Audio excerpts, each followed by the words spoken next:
belajar aspek hukum bisnis yuk. Mahasiswa Manajemen B Angkatan 2022-2023 STI Mardika Surabaya akan mengupasnya dari berbagai sub pokok bahasa. Kita ikuti yuk.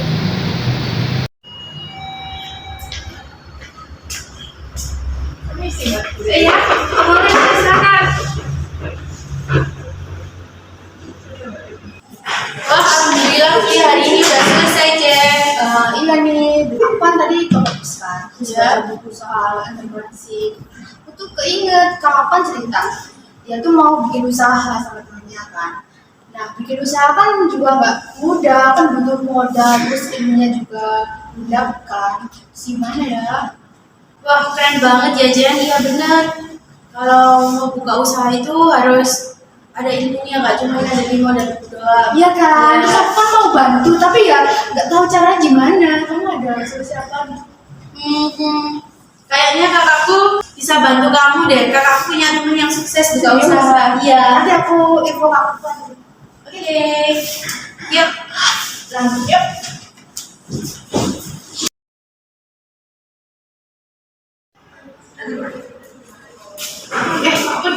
Kakakku ada di dalam nih, aku sambil dulu ya. Iya, oke.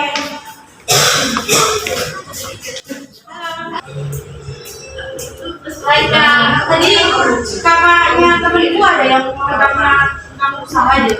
Oh iya, siapa? Ini kakaknya Jenny. Oh, alah, ini. Aku gak sih. Itu dong aja dong. Aku capek kamu. Gimana nih? Ini loh tadi kakaknya Jenny katanya mau buka usaha.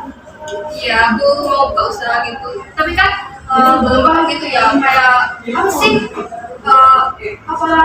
Langkah-langkahnya gitu. Kan gak punya ujuk-ujuk jadi usaha kan harus ada Yang harus dipermatangkan. ya dimakan dulu gitu. Mungkin ada Ya nanti kan aku punya teman dia itu punya usaha dan dia sudah merintis, sudah berkembang sih usahanya. Gimana kalau nanti aja?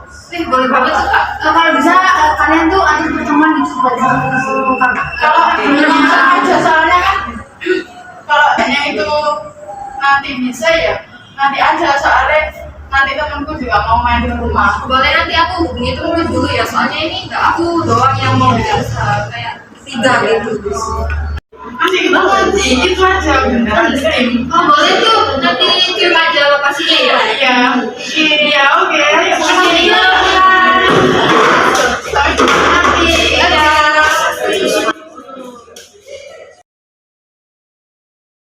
Tadi kan aku habis terus ada kakak yang mau kayak nggak mungkin bisa banget.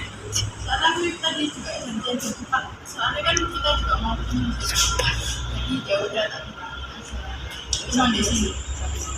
Apa nih katanya? Iya, apa sih? Di sini. Mbak yang tadi di atas ya? Oh iya, di atas kok. Kan lupa beneran di sini. Masuk di atas. Hai. Sekarang di sana. Udah. Iya.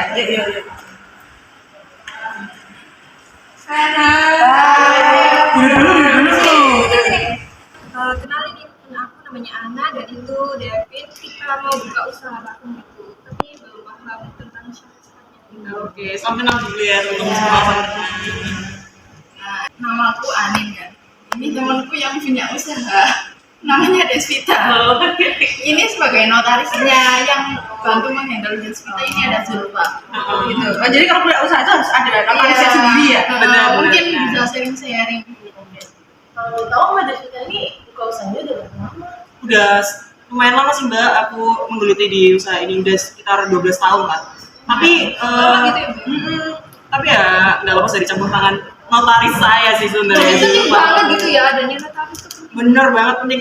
Ini bisa dijelasin sama Mbak notaris ya mungkin ya? Bisa.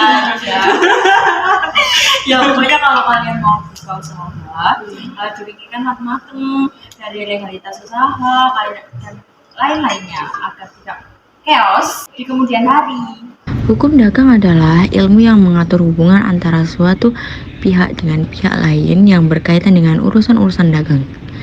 Definisi lain menyatakan bahwa hukum dagang merupakan serangkaian norma yang timbul khusus dalam dunia usaha atau kegiatan perusahaan. Kan penting banget tuh Mbak. Terus kalau mau buka usaha tuh apa sih syarat-syaratnya gitu? Mau buka usaha apa Mbak? Ini sih usahanya itu lumayan ya yang bisa inilah bisa ada penanaman modal asing gitu sih. Kamu harus punya notaris khusus untuk perusahaan kamu atau mengunjungi notaris terdekat untuk membuat legalitas usaha kamu. Nah, mungkin Mbak Zulfa punya itu kenalan nanti biar bisa dibantu langsung dengan biar udah Itu jadi ada kalau ada kenalan bisa iya kalau nyari lagi kan iya. Itu nanti kontak aja ya.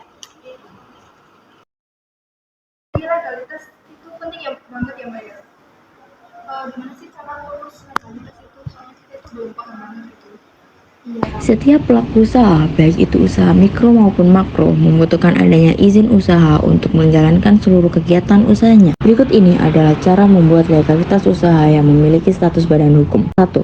Mengurus nomor pokok wajib pajak (NPWP) bagi para pemilik atau pendiri usaha. 2. Menyusun akte pendirian perusahaan atau koperasi. 3. Mendaftarkan akte pendirian perusahaan. 4. Mengurus NPWP atau nama badan usaha. 5. Mengurus nomor induk berusaha (NIB) sebagai bentuk izin usaha dasar. 6. Mengurus perizinan lanjutan, izin usaha dan izin komersial. 7. Mengurus pendaftaran karyawan tetap ke BPJS, Kesehatan dan BP Jam Sostek. Kalau hukum dalam negeri itu apa sih? Ada banyak loh Mbak, contohnya tuh kayak kontrak bisnis, jual beli, terus merger perusahaan dan sebagainya. Tapi ngomong-ngomong kalian nih rencananya mau buka usaha apa sih? Ya yang tadi tuh yang tadi kita tuh mau buka bisnis yang bisa menerima penanaman modal dari luar juga gitu. Jadi ya lumayan agak gede sih. Bagus untuk mendirikan PT PMA. Syaratnya gini nih. Prosedur pendirian PT PMA di Indonesia. Undang-Undang Cipta Kerja telah membawa banyak perubahan terhadap dunia bisnis di Indonesia yang juga memengaruhi pendirian PT PMA di Indonesia. Karena penanaman modal asing hanya dapat melakukan kegiatan usaha skala besar, maka PT PMA hanya dapat didirikan dalam bentuk PT Persekutuan Modal. Menurut Permenkumham 21/2021, berikut adalah prosedur pendirian PT PMA di Indonesia. 1. Mempersiapkan dokumen pendirian PT PMA. Sebelum mendirikan PT Persekutuan Modal, PT PMA harus mempersiapkan dokumen pendirian PT Persekutuan Modal yang perlu dilampirkan, yaitu pernyataan secara elektronik dari pemohon tentang dokumen untuk pendirian PT yang sudah lengkap. Selanjutnya, salinan akte pendirian PT yang diunggah ke SABH. Selanjutnya, minuta akte pendirian PT atau minuta akte perusahaan pendirian PT. Selanjutnya, bukti setor modal PT berupa 1. Salinan slip setoran atau surat keterangan bank atas nama PT atau rekening bersama atas nama pribadi atau asli surat pernyataan telah menyetor modal PT yang ditandatangani oleh semua anggota direksi bersama-sama semua pendiri serta semua anggota Dewan Komisaris PT jika setoran modal dalam bentuk uang. 2. Asli surat keterangan penilaian dari ahli yang tidak tervalidasi atau bukti pembelian barang jika setoran modal dalam bentuk lain selain uang yang disertai bukti pengumuman dalam surat kabar jika setoran dalam bentuk benda tidak bergerak. 3.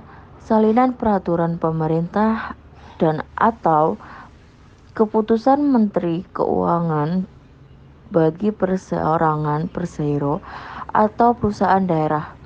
Dalam hal pendiri merupakan perusahaan daerah provinsi atau kabupaten atau kota. 4. Salinan neraca dari PT yang meleburkan diri atau neraca dari perusahaan bukan badan hukum yang dimasukkan sebagai setoran modal. 5.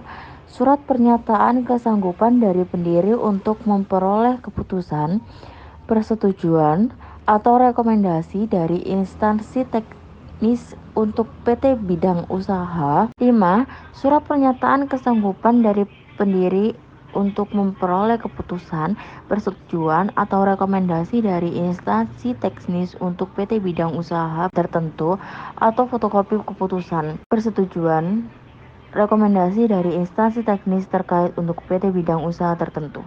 Surat pernyataan kesanggupan dari pendiri untuk memperoleh nomor pokok wajib pajak, NPWP, dan laporan penerima surat pemberitahuan tahun pajak. 7.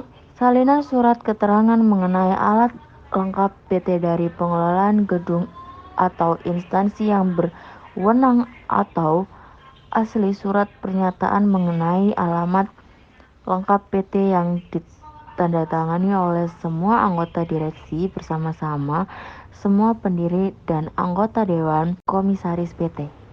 Oh gitu ya. Oke deh kalau itu makasih banyak ya atas informasinya sebenarnya. Iya, sama-sama banget ya. Kedepannya nanti kita kontakkan lagi ya. Iya. Ini nanti hubungin aja ya. Oke. Semangat ya. Ya, semangat. Ya, sukses terus ya. Ya.